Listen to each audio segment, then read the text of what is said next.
Welcome to Disability Empowerment Now, Season 4. I'm your host, Keith Murphy DiConcini.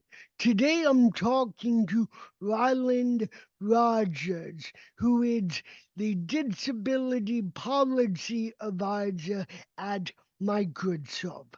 Rylin, welcome to the show. Thanks so much for having me. It's great to be here.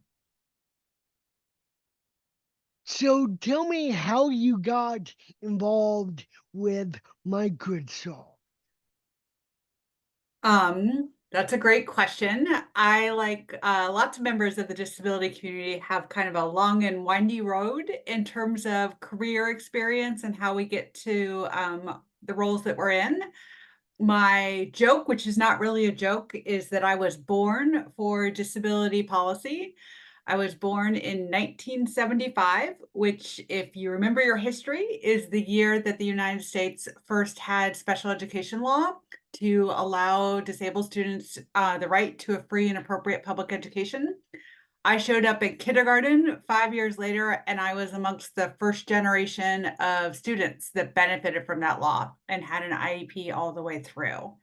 So I come to disability and disability policy with lived experience from a variety of perspectives.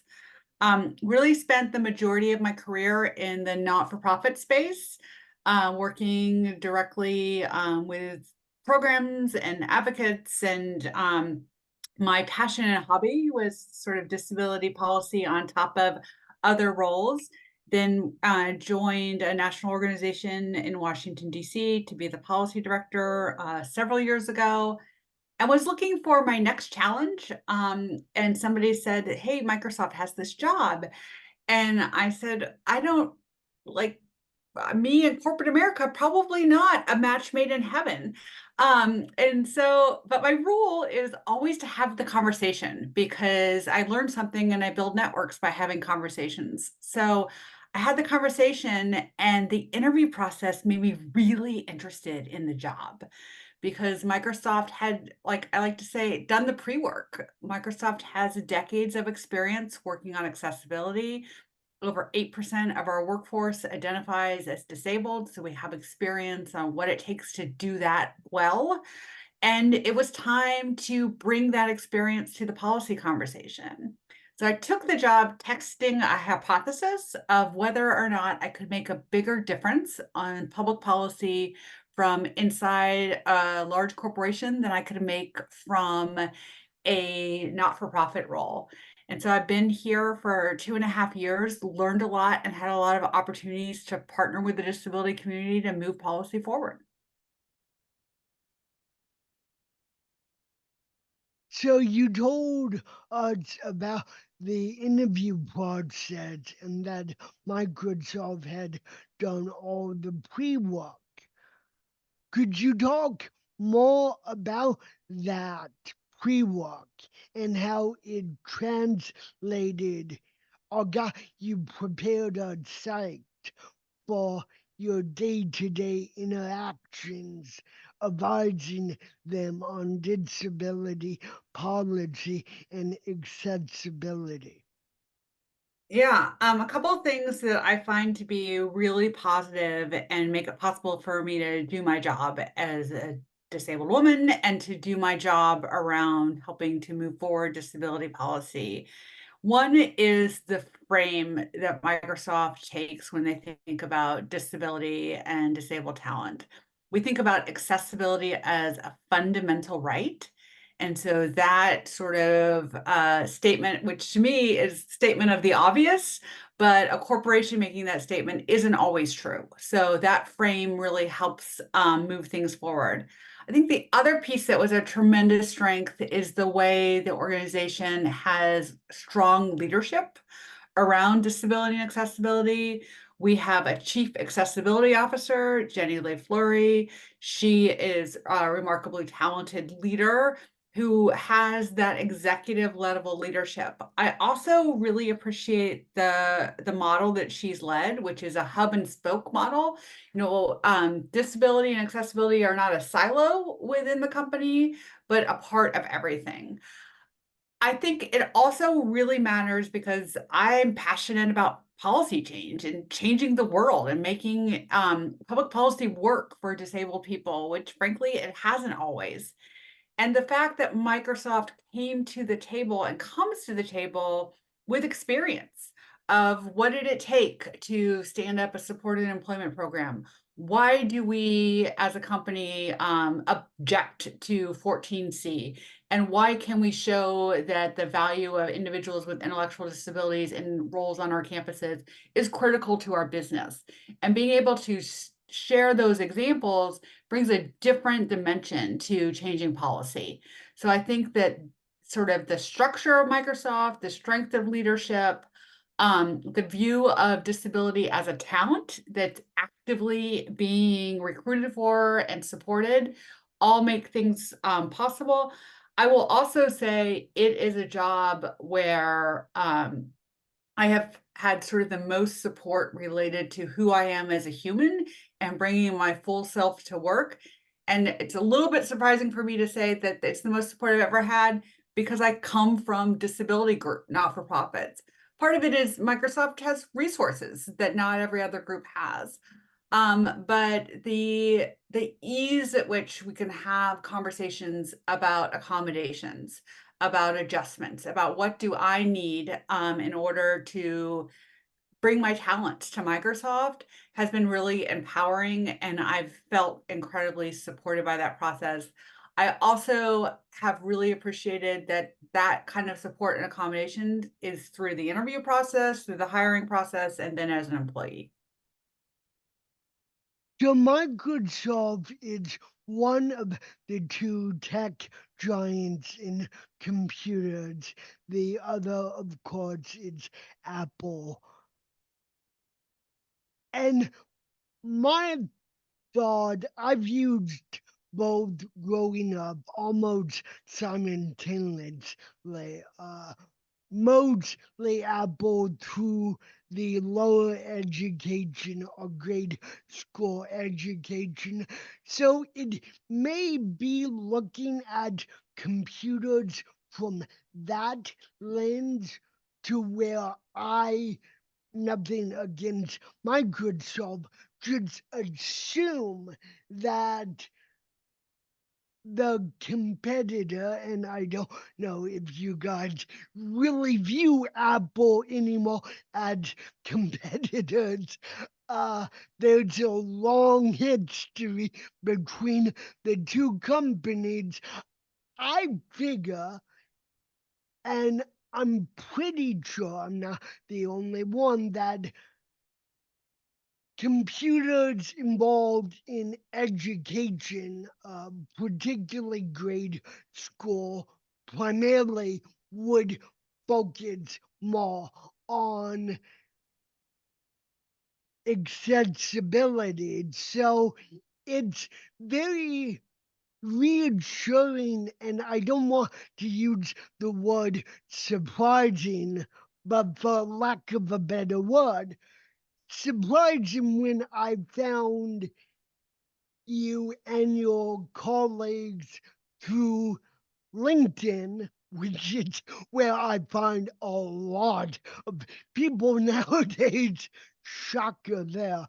Uh, to where Microsoft has a huge platform and a huge department where this is their primary focus. And you talked briefly about coming into it that way. Were you aware before that Microsoft or Apple, for that matter, had a bedrock focus on accessibility?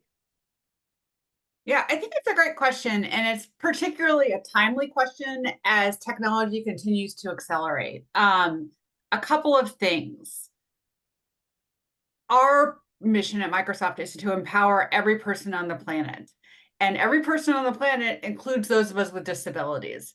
And so it's been exciting to see whether it's Microsoft or Apple or Meta or Google, that we're seeing this sort of massive awareness about how critical it is to build accessibility into products. And you mentioned sort of hardware, and the actual computers. And we've seen this real change in the last, I would say, 25 years, where things and features that used to be aftermarket assistive technology are now built into everybody's platform. And that's incredibly exciting to me as somebody who spent hundreds and potentially thousands of dollars on things like Dragon Speed, and now it's just there automatically. Yeah. So that's good news for all of us. I think it's also incredibly exciting that it is something you're seeing across the market in terms of different products. It's Yes, you are. also exciting to me that it's not just in the hardware, in the computer or laptop you buy. It's now part of the software, whether you're using a Mac computer and you're using Microsoft Office on it, or you're using the Edge browser, which you can use offline captions in AI on. So these features that previously there were additional barriers to sort of having the right mix of things, the lines are getting blurrier and the access is getting easier. And we're seeing the shift at this point. I think one of the toughest problems is discoverability, helping everybody know what they already have so that they can set up their individual laptop, their individual web preferences to all of the features that make it work well and best for us. So it's an exciting time, and you're seeing that in the world of AI as an accelerator to increasing the accessibility. So the other thing I would add is that it's also a place where there's a lot of collaboration. Accessibility is absolutely true that there is business competition and there will always be business competition. But accessibility is a place where a lot of the tech companies collaborate and Yeah. share, really to drive forward. And I think that only benefits all of us. Yes, that's true. And often when one company does it, the rest follow. Like there's a huge accessibility options menu in the new iPhone OS to where that hasn't been as massive as it is currently, and that only supports and benefits every other company because it encourages you and empowers you. Note the word empower. Uh, Excellent branding. Shameless sometimes to not step up your game and get with the program, but to rise to meet and to offer, if not the same level, then as similar level as accessibility. And then if you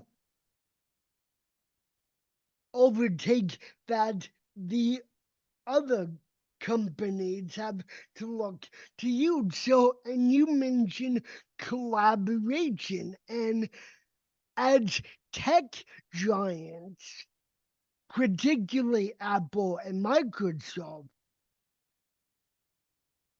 you would not expect a lot of collaboration because tech giants, businesses, been around forever, literally, but yet there's this huge collaboration where in an area where it absolutely should be without giving away any trade secrets, of course.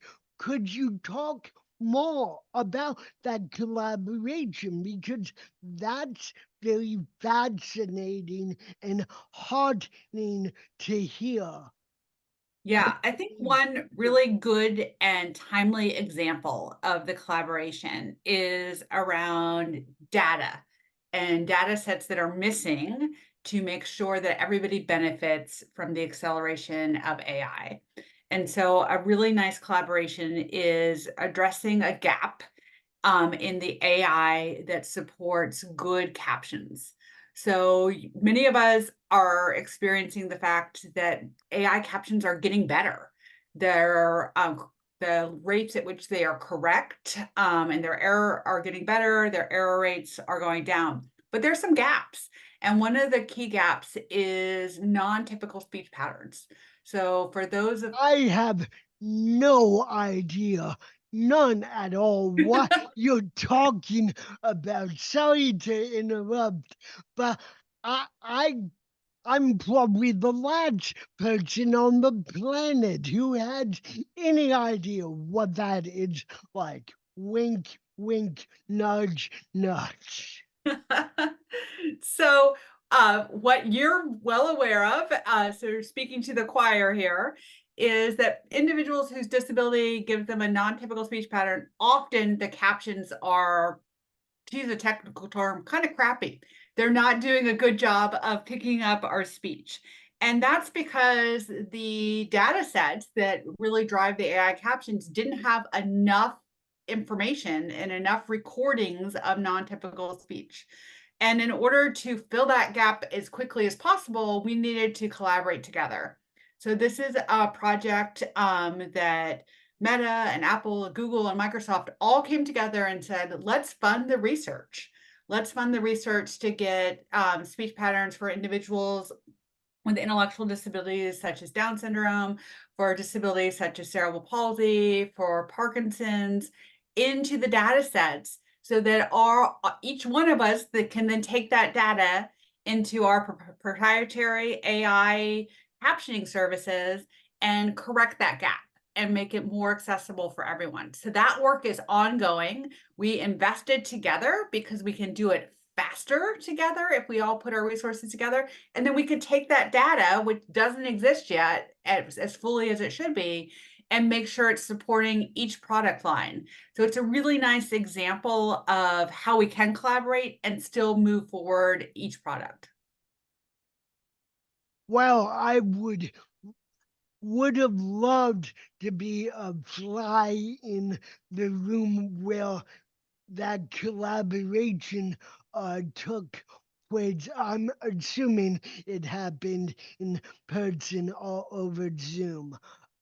It would have been spectacular to be in the room where every tech giant really holds the resources. And so, what, as a disabled person, what are your hopes for the future of Microsoft accessibility? And I should note, when I found your LinkedIn profile, the end of it said at Microsoft Accessibility. Has that always been what the what Microsoft has called that department, or is it just a catch-all name uh, between the employees? So that's a great question. And I can't be 100% sure about the entire history of what it's been called over time, Yeah. but it is absolutely called Microsoft Accessibility in our public facing. And I think Well, that's sorry to cut you off. I think we're about to say the same thing. That's extremely important. yeah. And it's helpful for people to know that because they can know where to go if they're using a search engine on how to find out about the features in the products, how to get help. We have a disability answer desk that is empowered for people who are having an accessibility challenge with their products to get their issue resolved. So all of that can be found at our accessibility sort of hub on our front facing. In terms of my hopes, I think I have a couple things that I'm pretty excited about. I'm really excited about the increased engagement of the disability the disability community in the discussions about AI and what needs to happen in terms of protecting against risk and at the same time ensuring that the positive use cases that drive accessibility really are going to be available to benefit all of us. And so I think that conversation is pretty darn exciting, and I'm really excited to see the growing number of disabled leaders who are engaged in it. I'm also really excited about how helpful it is for the disability community and businesses to work together when there's public policy that's not working. So when we see things that are blockers to employment in the US, many people with disabilities have real challenges navigating our benefit system and work. And, we all know people who have turned down a job or a pay raise because it impacts their benefits. And that's not okay. It's leaving critical talent out of our economy. And I think business has a role in helping to modernize those policies. I'm also really excited about, sort of what comes next in the global conversation. The US has a long history of pushing disability rights forward, but in the last couple of years, what's happening when the European Union and Accessible Canada Act and in the UK, there's lessons there for all of us. And that global drive forward excites me at this as sort of a motivator of how we can continue to make change. So, what platform or what area of Microsoft software and hardware benefits the most, or there's increased focus on accessibility and making it the most accessible as possible? Yeah, I think the answer absolutely it has to be all of them. It cannot be a focus on one application. It can't be what people's experiences in Microsoft Teams or people's experience in Outlook. It has to be across the platform. It has to be on our Azure cloud. It has to be in our AI products. And you see some of the features that cross the platform as a good indication of that. One of my favorite is the accessibility checker.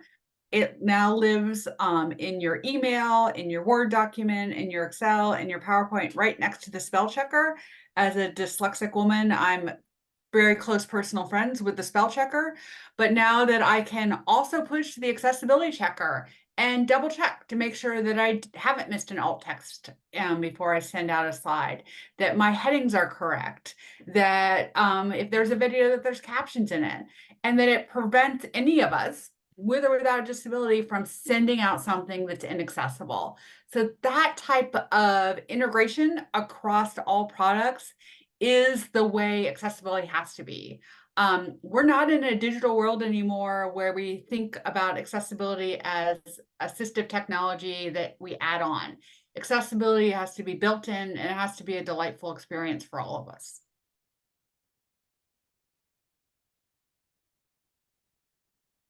That's all very true. So true that I'm having trouble finding the next question. How big is the accessibility department, and I assume it's only grown over the years as the focus, which again seems to be a bedrock of the company, which is only good news for all of us who use accessibility technology and also the company. It's very good that they get to highlight that and not have it be a token afterthought. Yeah, so that's a great question. And I mentioned that the accessibility team isn't sort of siloed in Microsoft. We're a small but mighty team.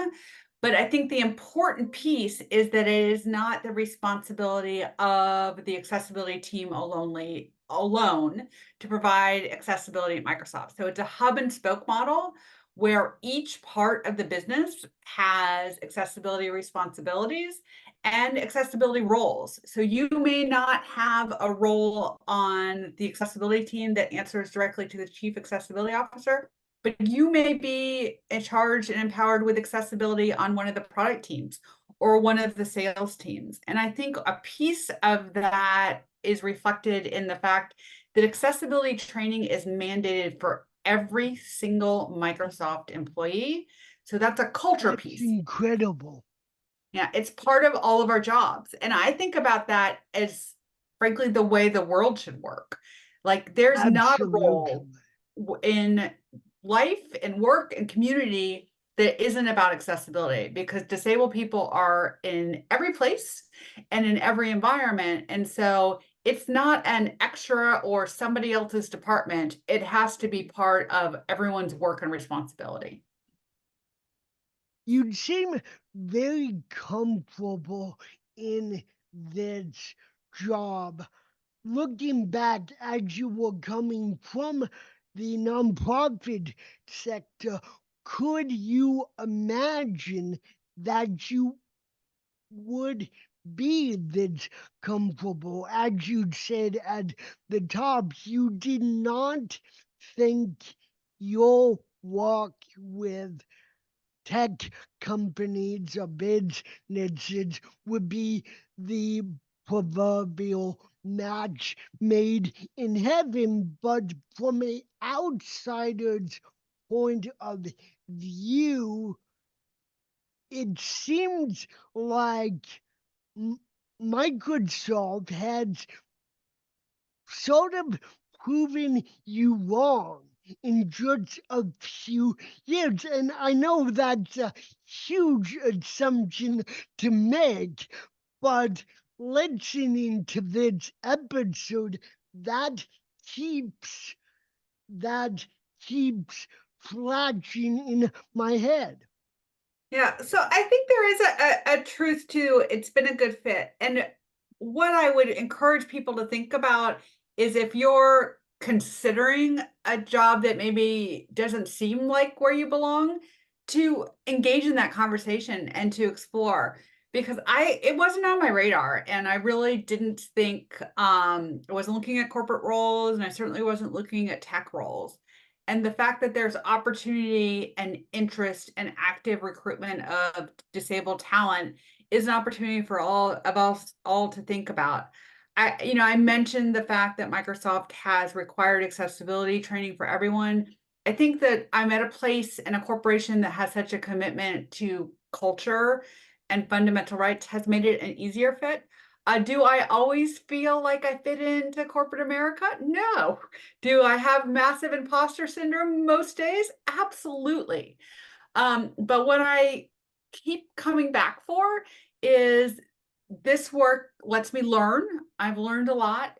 And this work lets me make a difference. And that's what matters most to me. I want to figure out in the years that I have left on this planet, what can I be doing to make the world more accessible and to modernize disability policy?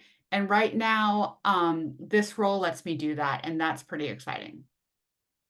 So, if there are any aspiring uh, tech savvy advocates who want to get involved in the tech sector or self advocacy in general as someone who has made a career out of it, what are some advice you can give the next generation of advocates?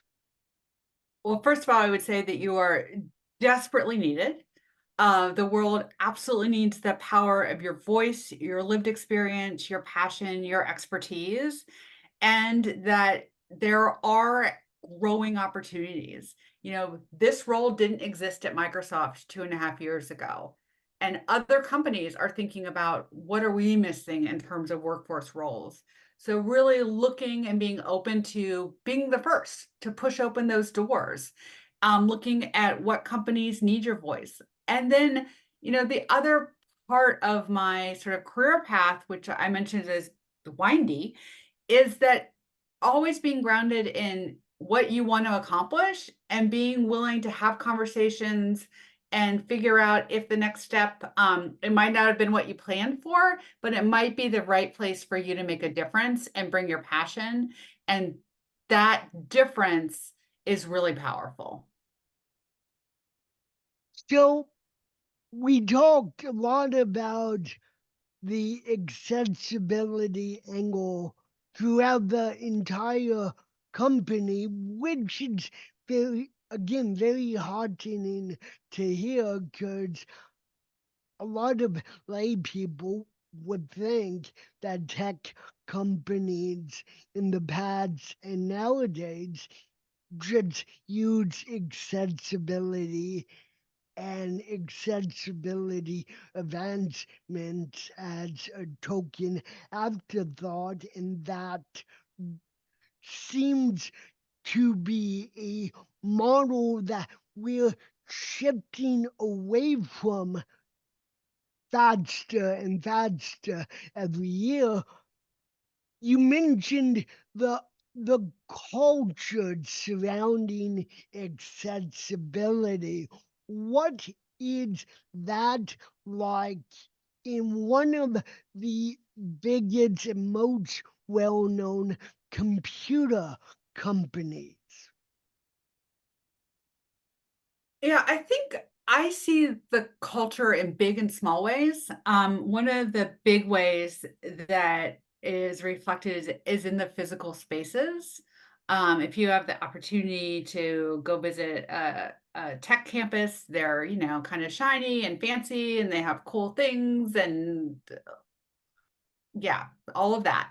But what I really like about the way that we think about Microsoft Spaces is the global real estate um, section is required to follow an accessibility guidelines.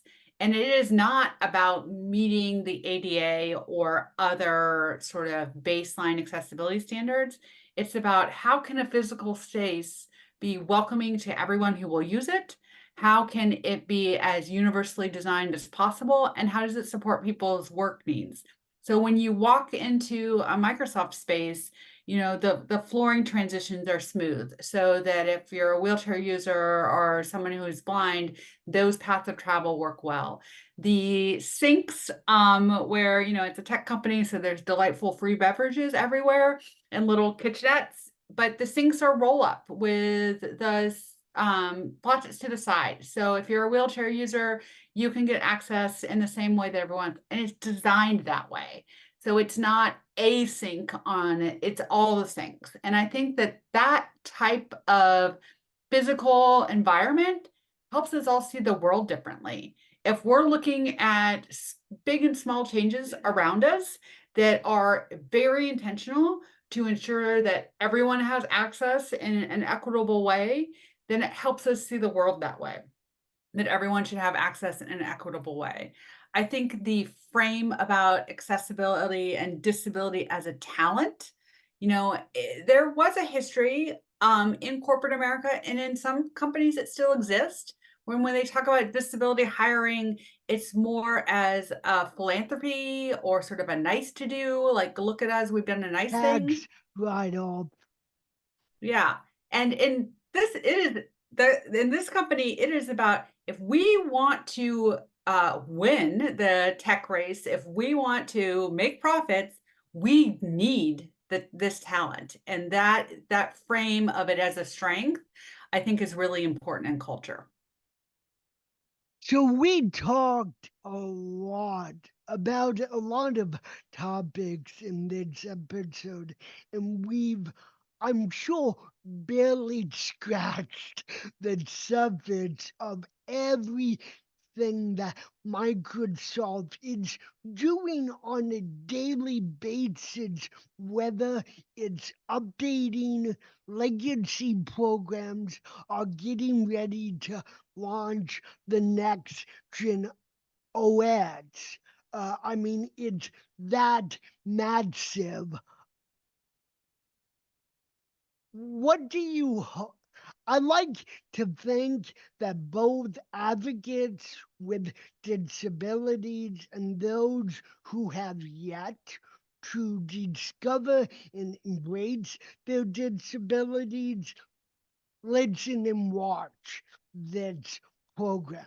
I'm not naive to think that both groups take away the exact same thing. As my guest, what do you hope that advocates take away from this episode? And what do you hope that those listeners who have yet to embrace or discover their own disabilities take away from this episode? So I guess I would hope sort of three things. I hope everybody is like newly intrigued with, I might not know every feature that's currently available to me that could make my digital experience better. So I'm going to go look, and I'm going to turn on my device and look at the accessibility features. I'm going to look at the website and make sure I'm optimizing it. And I'm going to get excited and try some new things to make sure that I'm having my best digital experience. And I hope that's true for everyone. I love the fact that we sometimes talk about the curb cut effect with the ADA, and I think we're seeing a digital curb cut effect where things that were designed as an accessibility feature, other folks are viewing them as productivity features. And that's a chance for people who don't yet identify as disabled to get some of the benefits of accessibility features and Uh, then start to explore. yeah. So I think that's one key piece. I think the other key piece is to view companies as potential partners to the disability community. And sometimes that's been viewed in terms of giving, and that's absolutely a critical part of partnership. But I think we should all be pushing a little harder and saying, we want to learn about what you're working on. How can we raise issues in technology that still aren't meeting our needs? How can we partner and offer solutions? What are the policy places that the disability community really needs corporate voices in?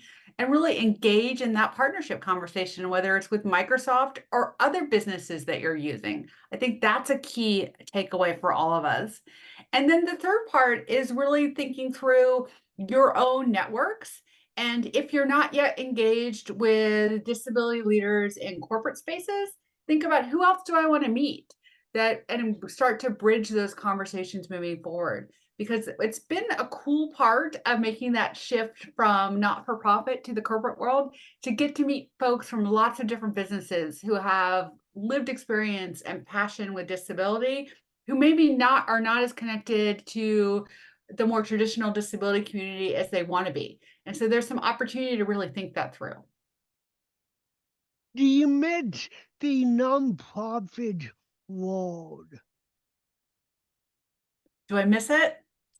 Sometimes. I miss it most in the idea of being as close to possible to the fight. You know, that ability to uh, sort of use righteous indignation for the greater good. Yeah. And sometimes I think, oh, I want to be right out there in that fight. And that's I think just part of who I always am. But I'm get to stay really connected to the not-for-profit world with amazing partners, and that's been incredibly supportive and empowering for me. if someone wanted to reach out to you or the accessibility team, you forwarded me a link on the Microsoft website about accessibility. But if they want to reach out to someone on your team or bespoke model, what is the best way to do that? Well, I'm on LinkedIn, so there I'd love to be connected and reach out there. The Microsoft Accessibility main webpage has a variety of ways to contact us. I also encourage folks, if you want to sort of if you're a visual learner and you like videos, Microsoft has an Enable YouTube channel that has lots of videos of folks on our team talking about different issues and the work we're doing. So that's a great place to sort of get to meet us before you decide who you want to connect with and reach out that way. But we'd love to continue the conversation and be connected. Yeah, there's a joke I always say that I've really met Windows 9.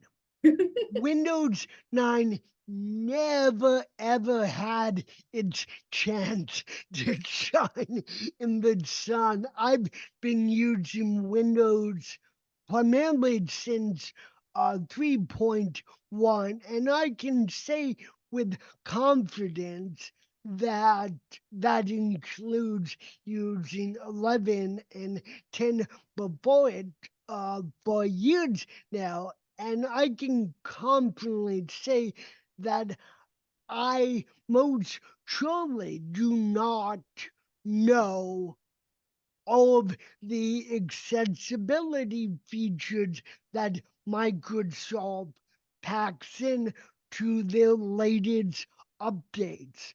And so even advocates have stuff to learn about the technology we use and rely on, are we more so than our non disabled counterparts on a daily basis?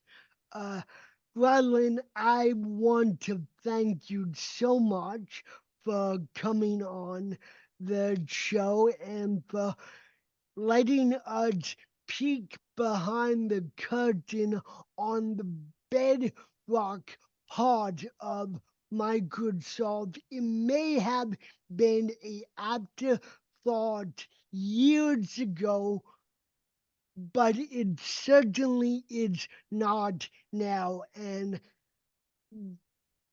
it's again, I keep coming back to it's very heartening to hear that big tech giants, no matter who they are, collaborate on accessibility features, and then you embed them in your uh, proprietary